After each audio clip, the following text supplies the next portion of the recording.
Hi everyone, this is Jim. Welcome to this Blitz chess postmortem, a postmortem of my Blitz game number 420. My opponent had the white pieces and kicked off with f4, the bird's opening. Very unusual opening, just immediately going for this opening up of the f file. And I played the from gambit, which is e5. You don't have to play that way, actually. The top choice is d5 and also knight f6. These are both good moves. You get a position like a Dutch defense reversed with some advantage to black. So those are all reasonable ways to play.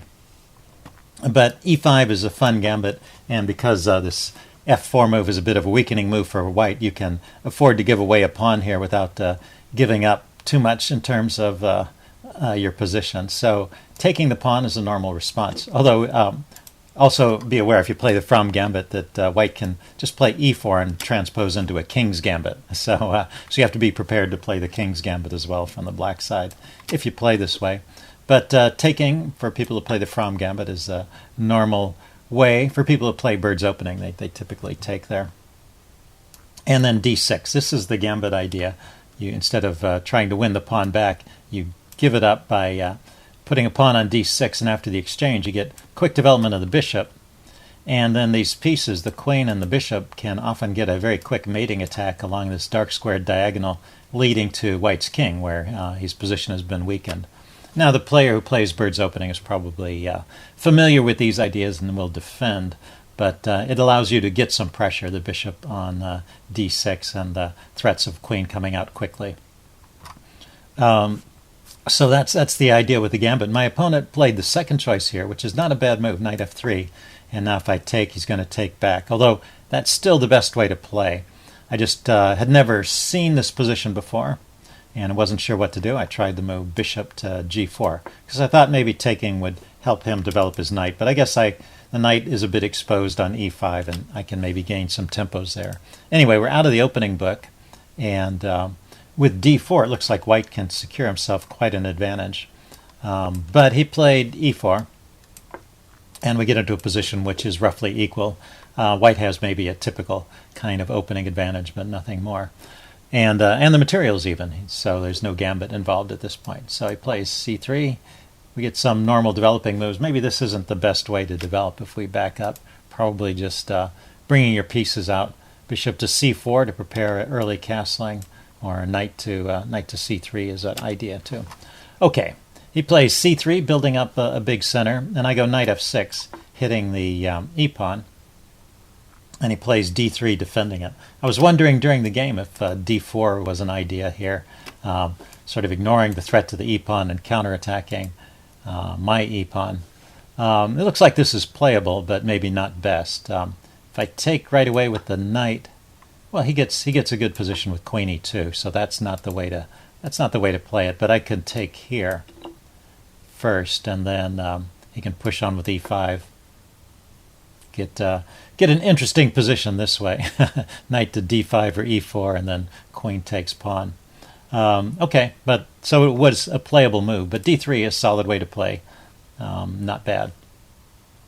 So I go knight c6, and we just get some ordinary piece development. I get my bishop out to d6, goes knight bd2, castle, castle. And h6, kicking my bishop. So now I have to, I play h6. I was worried about pressure building on this file here, and so this is more about providing an escape square for my knight, because sometimes these rook sacrifices on f6 can be very dangerous in these systems. So I wanted to be able to have a square to move my knight to if things got sticky on the f file. So that was the main idea of f6. I mean, it also controls the g5 square, but there was no immediate threat there of a piece on g5. Doesn't really do very much in this position. So my opponent decides to expand on the queen side. I decide to slow it down a little bit. I didn't want this knight moving just yet. And he goes knight c4, maybe with ideas of going after the bishop, but I'm not too worried about losing this bishop here. Right now its only function is to hold on to these pawns and maybe control the f4 square a little bit. But it's not doing a whole lot, so I don't mind if it gets traded off. And here I start with my plan of knight h7. So up until this point, it's been about even. Chess Engine flags this knight h7 idea as a big mistake. So I was just a little too worried. You know, chess engines don't get worried. They would keep things as they are in the f file. Bring the bishop back to e6 to help shore up the f7 point. That's a good idea. Top engine choice. So I can see that. But I played this move knight h7 instead. And so he chose this moment to take my bishop and then play h3, kicking my other bishop. I decided to take on f3. And after bishop takes, play f5. So this was my idea with the knight h7, get it also out of the way of the f-pawn, get a pawn up to f5, and after some exchanges, actually it releases a lot of the tension on the f-file, and I no longer have so much to worry about in terms of an attack, and maybe even get some counter chances here. But what I missed was he can just take the pawn, and I can't take back. So in this point, f5 is really a mistake. If you didn't see the game, it's a little tactical quiz for you. You might want to ask yourself why f5 is a bad move. Okay, pause the video if you want some time to think about it. I played f5, and he can just take it. If I take back, he's got his bishop coming to d5 with a check. Yeah, I'll put that on the board. That's really a losing move. Bishop d5 check. It doesn't just win the exchange, it wins the whole rook. So that's really bad. So anyway, I recognized that before taking, not before playing f5, but before taking back. And so I played d5, trying to get some counter chances in the center. But also I wanted to control this square to try and eliminate bishop d5, but he can still play it, so I'm still not threatening to take the pawn here. He just goes a3, shoring up his queen side. Also, possibly a waiting move, seeing if I would now go for rook takes. Now it's a little different. I can play rook takes here, bishop takes check, queen takes, and I'm not losing a whole piece, I'm just losing the exchange, but it's still bad. Here, I'll put that on the board again. New variation, bishop takes d5 check. I can take back with the queen, and then he gets the rook. So that was the way I had figured it during the game, and that turned out to be correct. So I did see what was going on, just a little too late. Okay, knight e7 is played instead, trying to round up the pawn with my knight. That would work, but he has time to play g4. And so at this point, I've sacrificed a pawn for nothing, and white is just a pawn up, with prospects for a good game. So the game continues. It's my turn. I get my pieces active. I mean, one pawn is not the end of the game. I'm going to keep playing, of course. Bishop b2. Queen b6. There are some things about his position that give me hope that I have prospects at least to complicate things. And one of them is that he's got a lot of space around his king. Whenever you push this f-pawn forward, you always have to watch out for this diagonal. And actually right here, he should just move his king. If you look at the top engine choices, moving the king is the top choice. He tried to block it with d4, and then I get the move in e4. And actually at this point I start to have some decent compensation for my pawn. So I'm still a pawn down, but now I control a few more squares around the enemy's king. And well, this is an asset for the endgame, an advanced protected passed pawn. So he drops his bishop back. Yeah, actually the engine is starting to like black's position more as it evaluates deeper. This knight g5 move, though, is not so great. He can just push it back with h4. I was a bit lucky he didn't play that right away. He played king g2, and I continue with rook f6, and he goes rook to g1. I'm not sure what that was. It might even have been a mouse slip. Or maybe he wants to defend the g-pawn and prepare the h4 push. But it's not necessary because that pawn is completely well defended. Yeah, I'm not sure. Maybe the idea is a little more subtle. If he gets the king out of the way, he can push on with h4, g5, and open up the g file towards my king. Maybe that's the long-term plan. But, well, it wasn't really necessary. If he wanted to play h4, he could have done it right away. And now, knight to g6. The chess engine is suggesting. I did not see this idea at all during the game. Knight to g6. What is the idea here? If he takes the pawn, if he takes the knight, I guess, yeah, this is really dangerous. It's, no, the queen's not looking there. Oh, the other rook. Rook c to f8. So I'm sacrificing a whole piece just to open up a file. That's interesting. So yeah, it's not even for immediate tactical reasons. It's just for long term. I've got great attacking chances against his king here. The knight can come into f3 as well, and I guess the queen can come over to some squares. Maybe a route like this would be interesting for the queen. So just giving up a whole piece in order to get these open lines for my pieces against his king. And if you look at it, his bishop is a bit out of play over here, and his rook is not participating. So in a general sense, you can see the sacrifice might be justified, but not an immediate tactical win. That's interesting. So long-term attack. So rook g1, I played rook c to f8, doubling immediately. Bishop c1, and the game stays in the region of about even. He's putting a little pressure on my knight here, and I decide to drop back to f7, maybe trying to reroute it in some way or another. Maybe the knight could come into the game this way. Anyway, he goes with h4, so starting to justify the placement of this rook, perhaps, if he can get in g5. But I bring my queen over, queen d6, and queen can even get into this f4 square, so things are starting to look a little bit tricky. But, well, the engine is not afraid. It would play h5 here. My opponent tried rook f1. This supports the bishop coming back to chase my queen away. And I get in the move h5. And so this is actually a pretty good move. It undermines his pawn structure in front of his king. And if he takes, then this pawn falls. And if he doesn't take, then, well, I'm going to take, and then the pawn will still fall. So this should work out pretty good. He throws in bishop f4 to chase my queen back. And then bishop to g5, trying to harass my rook. But now I can just take that bishop off.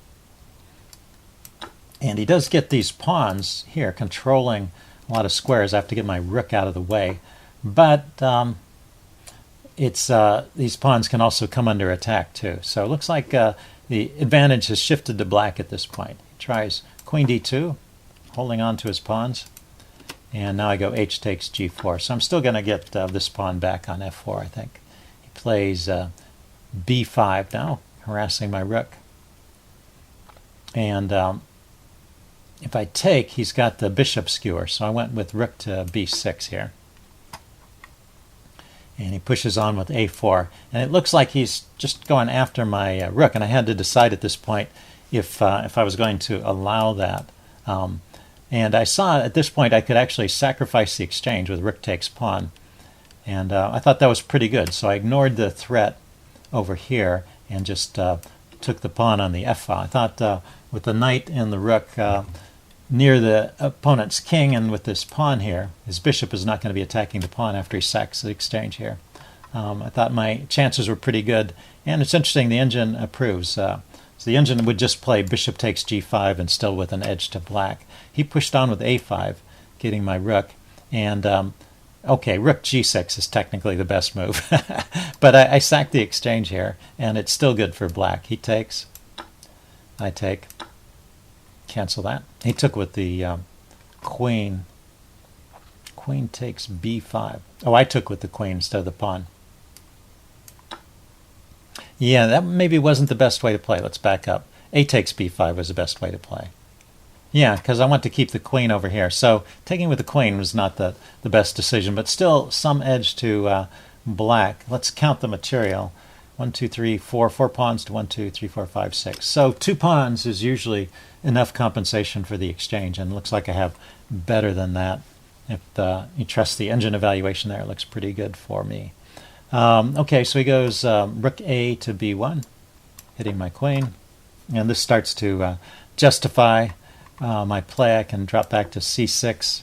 The engine, by the way, would just grab the pawn on a5 here. Interesting. Okay, but I wanted to get my queen back over to the attack. I was still thinking I could get in some kind of queenside attack, maybe like this. Plays rook to b6. Chasing my queen again. So I drop back to c7, thinking of a different route into his camp. And queen to g3 there, check is a big threat because it's supported by the knight. He goes rook to f4 to block that. But this is the losing move then. So up until this point, well, I have quite an advantage. He would have to find the move queen e1 here to hold on to things. queen e1. Yeah, well, that's not too hard a move to find. Queen e1 just directly defends against queen g3 check. And then, well, I can push on with pawn g3, and the game would continue. After the move that he played, rook to f4, there's a nice tactic here that just wins this. This rook is only defended by the queen, and I can interrupt the defense by pushing the pawn. So it's an interference tactic. It's hitting the queens. The queen has to move, and it has no square it can go to that protects the rook. The queen went to b2. And I grabbed the rook. And now I'm just a piece up, as well as some extra pawns, including some advanced pawns that are very dangerous. So pretty easy to win from this point. Let's go forward. Oh, here, there's a mate in 4 at this point, so I might as well show that. That's kind of cute. Starting with knight h4 check. The king would drop back to h1 or g1. Okay, h1 is the longest, puts up the biggest fight. Then queen to f1 check. Okay, his queen is on the second rank, so I can come to the first rank. King comes forward. Knight to f3 check. Okay, taking away all the squares from the king except for g3. There's only one move. And then queen to h3 is checkmate. So very, very attractive looking mate there. Just the queen and the knight coordinating, and helped by this pawn here to trap the queen, trap the king there. So yeah, let's take a look at the mate from this point. Yeah, so knight h4 check, king moves, queen f1 check. Yeah, the king has no squares on the second rank, and or the third rank, so it has to go back to the first rank. If it goes to g1 instead of, let's see, knight h4 check, the king could also go back to g1 instead of h1. That's the only other legal move. And then the mate is up from g3. Okay, that's the other way to mate. King can go right or left. Let's see, if the king goes to h1, then rook f1 is checkmate. And if the queen interposes, okay, yeah, the king can't go to f1. So we can go there and checkmate with the rook, or if the queen interposes, I take the queen and mate. So that's an even quicker mate. So well, I didn't spot the mates here, but I thought this was just winning. Queen g3 check. It's still a mate in 6, but I didn't play the mate. I played for just winning the material, because I saw I could deliver a check to his king and get my pawn queened here, and that removes all the material from the board except for my 2 pieces, which are enough to checkmate with, as well as the pawns. So he resigned at this point. A pretty interesting game. Hope you guys enjoyed this. Leave any comments you have in the section below, and I will see you again soon. Bye.